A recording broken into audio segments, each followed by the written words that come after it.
Hola amigos, ¿cómo están? Bienvenidos, mi nombre es Elkin Rincón, soy director y productor de cine y televisión de la Universidad Manuela Beltrán y el día de hoy vamos a ver todo lo relacionado con la descripción de la escena. Esto hace parte de la actividad 2 del módulo 2 de nuestra materia de Web 2.0.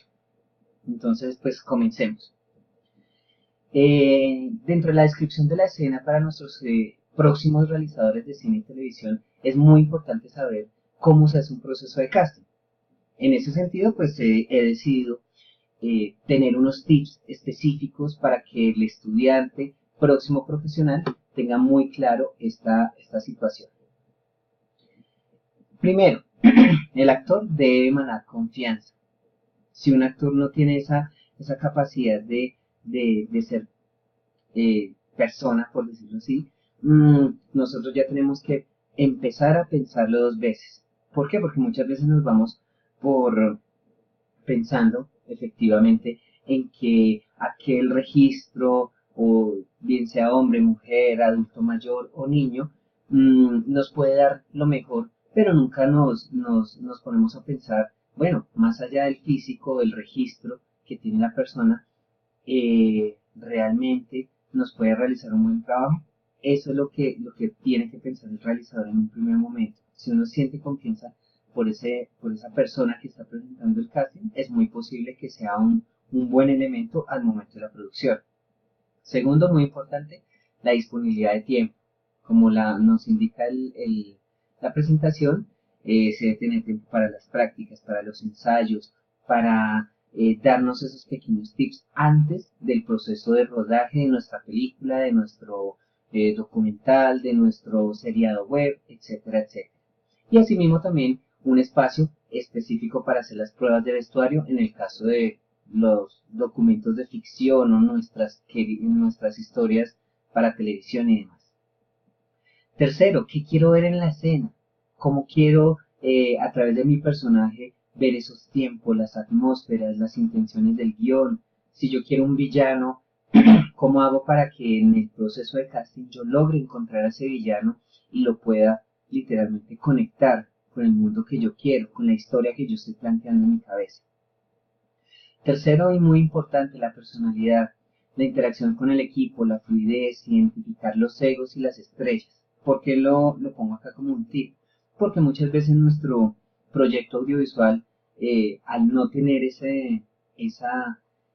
persona, ese actor que sea tranquilo, que sea capaz de esperar, que sea muy buen actor, digamos en todo su sentido, un actor de métodos y demás, eh, corremos el riesgo de que se nos convierta en por decirlo así, en un proceso en el que tengamos como un altar al actor y no es el ideal. Tenemos que reconocer muy bien qué hace el actor y para dónde va, pero también tenemos que tener muy en cuenta que nuestro proyecto es parte de lo que él debe hacer como contratado. Entonces es jugar a esa balanza para tener todo muy claro. ¿Cuál es mi tipo de actor? ¿Qué tipo de actor necesito yo para mi proceso de casting? Si es un casting de teatro, de televisión, cine, ¿cómo yo empiezo a manejar este tipo de casting? A través de un monólogo, de un texto dialogado, de una improvisación, una prueba incluso o un ensayo de alguna de las escenas, etcétera, etcétera. Ya obviamente esta es una parte del proceso de casting ya en cuanto a lo técnico. ¿Cómo se hace el ordenamiento y clasificación de la información? Muchas veces tenemos 18 personas para un casting, tenemos 5 opcionados, por decirlo así, pero nunca se nos ocurre tener una base de datos concreta, unas fotografías, un proceso, digamos, previo de saber quién es esta persona a través de un portafolio, una hoja de vida. Y en el momento en el que ya tenemos nosotros que decidir, no tenemos los recursos específicos y eso es literalmente cuestiones de organización. Obviamente tener una investigación previa del proyecto. Yo no puedo salir a hacer un casting sin tener en cuenta cómo yo voy a hacer digamos, este proyecto realidad. Si yo no conozco mi propia historia o la historia que el director demanda, ¿cómo vamos a hacer un casting? Es muy importante y es uno de los principales errores que se presentan en este proceso.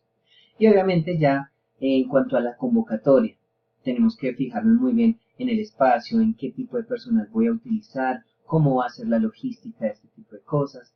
Eh, la publicación en diferentes medios, hoy en día pues con las redes sociales tenemos una gran ayuda, pero no podemos cometer el error de tener demasiada información que no podamos manejar. Tener muy en cuenta las academias, personas, digamos, en algunos casos, actores que manejen, que sean representados, perdón, o que tengan managers, tener muy en cuenta esta situación. De aquí, pues también queremos dar uno de los tips precisamente que se utilizan en los castings. Aquí tengo en pantalla, como ustedes pueden ver, una parte en blanco y una parte en amarillo. La parte en blanco es nuestra descripción del diálogo. ¿Qué es un diálogo? Forma de uso lingüístico en que se dirigen enunciados a un interlocutor y son contestados.